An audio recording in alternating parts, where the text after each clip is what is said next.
اعوذ باللہ من الشیطان الرجیم، بسم اللہ الرحمن الرحیم۔ شروع کرتی ہوں اللہ کے بابرکت نام سے جو بڑا مہربان اور نہایت رحم فرمانے والا ہے۔ لاکھوں کروڑوں درود و سلام ہو کملی والے آقا محمد مصطفیٰ صلی اللہ علیہ وآلہ وسلم پر، جو خاتم النبیین ہیں، جو خاتم المرسلین ہیں، جن کے بعد نہ کوئی نبی ہے نہ رسول ہے۔ لاکھوں کروڑوں درود و سلام ہوں اہل بیت پر۔ السلام علیکم ورحمۃ اللہ وبرکاتہ۔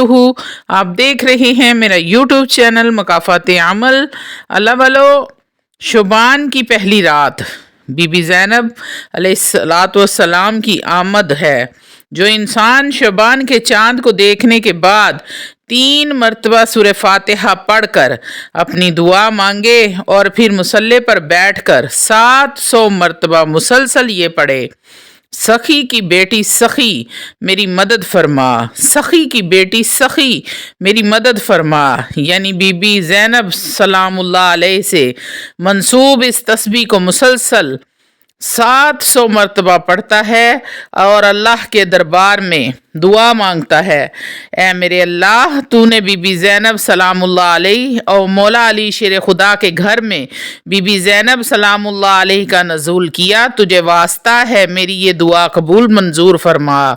اللہ والو، شعبان کا چاند جب جب آسمان پر ظاہر ہوتا ہے تو قبرستانوں میں آوازیں آتی ہیں کہ اس مہینے سے فائدہ اٹھاؤ، ہاتھوں کو اٹھا کے اللہ رب العزت کے دربار میں دعا مانگو، کیونکہ جیسے ہی آسمان میں شعبان کا چاند ظاہر ہوتا ہے، رزق و برکت رحمت بانٹنے والے فرشتے عرش کو چھوڑ کر زمین پر آ جاتے ہیں اور پھر اس گھر کی طرف رخ کرتے ہیں جہاں اللہ رب العزت کا ذکر ہوتا ہے۔ حضور اکرم سرکار دو عالم حبیب خدا محمد مصطفیٰ صلی اللہ علیہ وآلہ وسلم پر درود بھیجا جاتا ہے اور خصوصاً شعبان کے چاند کو دیکھ کے سورہ فاتحہ پڑھ کر دعا مانگی جاتی ہے۔ اللہ والو، جب بھی شعبان کا چاند دیکھو تو 3 مرتبہ سورہ فاتحہ پڑھ کر اپنی دعائیں مانگا کرو، اللہ کے کرم و فضل سے تمہاری وہ دعائیں ضرور پوری ہوں گی۔ اور کوشش کر کے شعبان کی پہلی رات میں میٹھی چیز پکایا کرو اور اس پر سورہ فاتحہ اور سورہ اخلاص پڑھ کر اپنے مرحومین کو ہدیہ کیا کرو، کیونکہ جیسے ہی شعبان کا چاند نظر آتا ہے تو مرحومین اپنے گھروں کی طرف دیکھتے ہیں اور کہتے ہیں کہ کاش کوئی ہمارے لیے بھی نیکی کر کے ہمیں ہدیہ کرے۔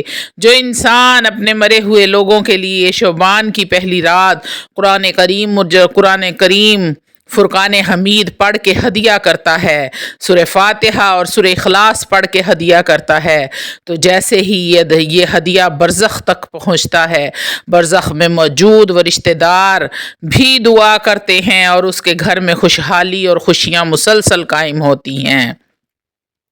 اللہ والو، جب شعبان کا چاند آسمان پر ظاہر ہوتا ہے تو اللہ رب العزت انسانوں کو ایک موقع دیتے ہیں اپنے حالات کو بدلنے کا، غیب سے مدد فرمانے کا، کیونکہ شعبان کے مہینے کی پہلی رات اللہ رب العزت فرشتوں کو حکم دیتا ہے کہ زمین پر جاؤ اور جو انسان اپنے گناہوں کی معافی مانگنا چاہتا ہے، اس کے گناہوں کتنے ہی گناہ کیوں نہ اس نے کیے ہوں، اس کے سارے گناہوں کو اس کے اعمال نامے سے مٹا دو۔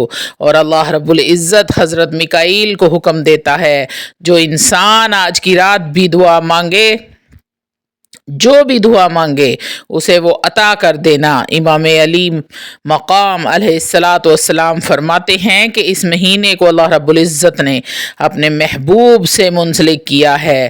اس مہینے کی شروعات میں اللہ رب العزت تمام انسانوں پر اپنی رحمت برساتا ہے۔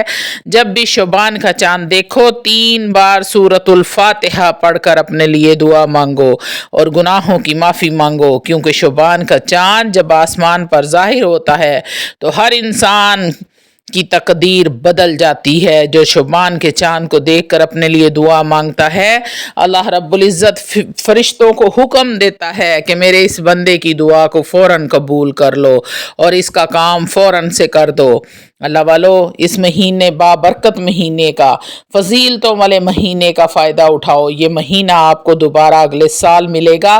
اگلے سال ہو سکتا ہے کہ آپ زندہ ہوں، ہم زندہ ہوں یا نہ ہوں، تو یہ مبارک دنوں سے فائدہ اٹھاؤ، جتنا اٹھا سکتے ہو، جتنی دعائیں مانگ سکتے ہو دعاؤں کو مانگو۔ یہ بڑے ہی مبارک دن ہے، افضل دن ہے۔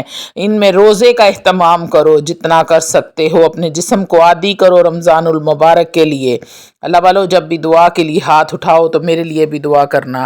ہو سکتا ہے آپ کی دعاؤں کے طفیل اللہ رب العزت مجھے بھی جنت میں تھوڑی سی جگہ عطا فرمائے۔ آمین یا رب العالمین۔ 5 وقت کی نماز کی پابندی شروع کر دیں، اگر نہیں کی تو صدقات کریں۔ ان مہینوں میں صدقات کھل کر کریں، جتنا صدقہ ہو سکتا ہے صدقہ دیں۔ اس مہینے کے، اس بابرکت مہینے کا صدقہ گوشت کا صدقہ ہے۔ چاہے آپ 250 گرام دیں، چاہے 500 گرام دیں، چاہے کلو دیں، 1.25 کلو دیں، کسی مستحق کو دیں یا چیل کووں کو ڈال دیں۔ اس مہینے میں لازمی صدقہ کریں۔ انشاءاللہ تعالی اس صدقے کی برکت سے اللہ رب العزت آپ کی تمام بلاؤں کو، آفتوں کو، مصیبتوں کو دور فرما کر آپ کے گھر میں